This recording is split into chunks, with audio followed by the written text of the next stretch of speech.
Suatu hari, kereta-kereta ini akan membawaku terbang ke negeri-negeri jauh. Dua kakakku, Tia dan Eron, percaya. Dan aku, Rania, meyakininya. Dan menjadikannya doa.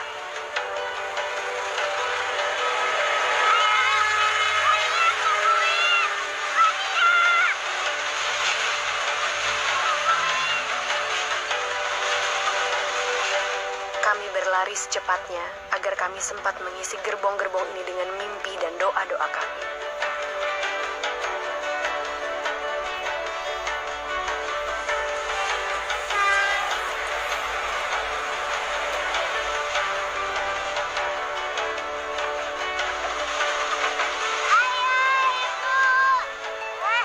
Sayang, jangan kau deket-deket rel kereta. Iya, Bu.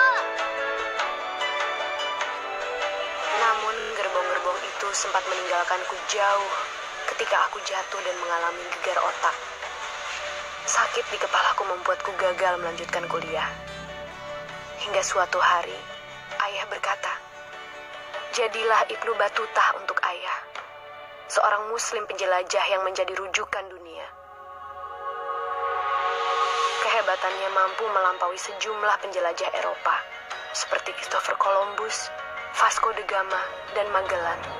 Dia menempuh perjalanan 120.000 mil, membelah lautan, tanpa bantuan mobil, kapal laut, atau pesawat terbang.